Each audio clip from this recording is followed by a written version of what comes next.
Hello, അസ്സലാമു അലൈക്കും. ഇന്ന് കൊണ്ടുവന്നിട്ടുള്ള ഐറ്റം പ്രീ ബുക്കിംഗ് ഐറ്റമാണ്. ഒരുപാട് പേരുടെ റിക്വസ്റ്റ് പ്രകാരം കൊണ്ടുവന്നിട്ടുള്ളൊരു വീഡിയോ ആണ്. ഒത്തിരി പേര് വന്നിട്ട് ചോദിക്കുന്നുണ്ട് ഈ ഹാൻഡ് വർക്ക് തീർന്നിട്ടുണ്ടോ എന്ന്. 1-2 മാസം കൊണ്ട് കണ്ടിന്യൂസ് ആയിട്ട് പ്ലേ സ്റ്റോക്ക് കൊണ്ടുവന്ന് വരുന്നുണ്ട്. അപ്പോൾ എല്ലാം പെട്ടെന്ന് തന്നെ സോൾഡ് ഔട്ട് ആയി പോകും. അപ്പോൾ ഇനിയും കിട്ടാത്തവരാരെങ്കിലും ഉണ്ട്, ഇത് ആവശ്യമുള്ളവരാരെങ്കിലും ഉണ്ട് എങ്കിൽ നിങ്ങൾക്ക് ഓർഡർ ആക്കാം. അപ്പോൾ അതിന് വേണ്ടിയിട്ടാണ് ഈ ഒരു വീഡിയോ ചെയ്തിട്ടുള്ളത്. ഹാൻഡ് വർക്ക് ഐറ്റം മാത്രമാണ് ഈ വീഡിയോയിൽ ഉൾപ്പെടുത്തിയിട്ടുള്ളത്. ഇതിലേതെങ്കിലും നിങ്ങൾക്ക് ഇഷ്ടമായിട്ടുണ്ടെങ്കിൽ മുകളിൽ കാണുന്ന നമ്പറിലേക്ക് തന്നെ സ്ക്രീൻഷോട്ട് എടുത്ത് സൈസ് ഉൾപ്പെടെ മെൻഷൻ ചെയ്ത് വാട്സപ്പ് ചെയ്താൽ മതി. അപ്പോൾ പ്രീ ബുക്കിംഗ് എന്താണെന്നറിയാത്ത ഒത്തിരി പേരുണ്ട്. അപ്പോൾ അവർക്ക് വേണ്ടിയിട്ടാണ് ഈ പറയുന്നത്. പ്രീ ബുക്കിംഗ് എന്ന് വെച്ചാൽ നിലവിൽ റെഡി സ്റ്റോക്ക് ഉള്ള ഐറ്റം കഴിഞ്ഞിട്ട് വീണ്ടും ആവശ്യക്കാർ കൂടുമ്പോൾ അഡ്രസ്സും പേയ്മെൻറ്റും വാങ്ങിയിട്ട് അവർക്ക് ചെയ്ത് വന്നാൽ സ്റ്റോക്ക് വന്നാലുടൻ പേയ്മെൻറ്റ് വാങ്ങിയവർക്കായിരിക്കും ഫസ്റ്റ് കൊടുക്കുന്നത്. അത് കഴിഞ്ഞിട്ട് മാത്രമേ ബാലൻസ് ഉണ്ടെങ്കിൽ മാത്രമേ ഗ്രൂപ്പിലിടുകയോ വീഡിയോ ഇടുകയോ ചെയ്യുള്ളൂ. അപ്പോൾ അതാണ് പ്രീ ബുക്കിംഗ് എന്ന് പറയുന്നത്. മനസ്സിലായിട്ടുണ്ടാവും എന്ന് കരുതുന്നു.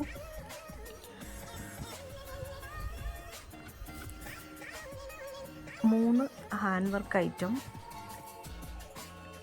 ജോർജറ്റ് മെറ്റീരിയലാണ് കാണിക്കുന്നത്. പിന്നെ ഒരു സൽവാറുണ്ട് 1250 റേറ്റ് വരുന്നത്. അതും പ്രീ ബുക്കിങ്ങിലാണ് വരുന്നത്. ജോർജറ്റ് മെറ്റീരിയൽ തന്നെയാണ്, പക്ഷെ അത് ഹാൻഡ് വർക്കായിട്ടല്ല, ലേസ് പോലുള്ളൊരു വർക്കാണ് അതിൽ വരുന്നത്. ഇത് 2 മെറ്റീരിയൽ അല്ലാതെ വേറൊരു മെറ്റീരിയലുള്ളതും കൂടി കാണിക്കുന്നുണ്ട്. അപ്പോൾ ഇതിലേതെങ്കിലും നിങ്ങൾക്ക് ആവശ്യമുണ്ടെങ്കിൽ നിങ്ങൾക്ക് പ്രീ ബുക്കിംഗ് ചെയ്യാം. അപ്പോൾ പ്രീ ബുക്കിങ്ങിൻ്റെ ഡേറ്റ് എന്തായാലും ഒരു 3 ആഴ്ച 3 വീക്കെങ്കിലും എടുക്കും. ചിലപ്പോൾ അതിന് മുന്നേ തന്നെ എത്തും. അപ്പോൾ കട്ട് ചെയ്ത് വർക്ക് ചെയ്തൊക്കെ കഴിഞ്ഞാൽ മാത്രമേ സാധനം ഡിസ്പാച്ച് ചെയ്യാൻ കഴിയുള്ളൂ.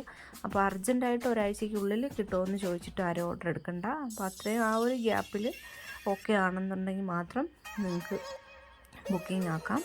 അപ്പോൾ ഫസ്റ്റ് നിങ്ങൾക്ക് തന്നെ ആയിരിക്കും കിട്ടുന്നത്. അപ്പോൾ വീഡിയോ ഫുള്ളായിട്ട് കാണണം. ആദ്യമായിട്ടാണ് വീഡിയോ കാണുന്നതെങ്കിൽ ചാനലൊന്ന് സബ്സ്ക്രൈബ് ചെയ്ത് തൊട്ടടുത്തുള്ള ബെൽ ബട്ടനും കൂടി ഒന്ന് എനേബിൾ ആക്കണം. എങ്കിൽ മാത്രമേ ഞാനിടുന്ന വീഡിയോ നിങ്ങൾക്ക് അപ്പോൾ തന്നെ നോട്ടിഫിക്കേഷനായിട്ട് ലഭിക്കുകയുള്ളൂ. പുതിയ വീഡിയോയുമായിട്ട് ഉടനെ വരുന്നതാണ്. ഇനി ഇതൊക്കെയാണ് വരുന്നത്. ഒത്തിരി പുതിയ കളക്ഷനുകൾ വരാനുണ്ട്. അപ്പോൾ അതൊക്കെ നിങ്ങൾക്ക് പെട്ടെന്ന് തന്നെ കിട്ടാനായിട്ട് ചാനൽ സബ്സ്ക്രൈബ് ചെയ്യാൻ മറക്കരുത്. കൂടാതെ പെട്ടെന്ന് പുതിയ കളക്ഷൻ വരുമ്പോൾ പെട്ടെന്ന് ഷോർട്സ് ആയിരിക്കും ഇടുന്നത്. അപ്പോൾ അതും കൂടി ഒന്ന് ഫോളോ ചെയ്യാൻ മറക്കല്ലേ.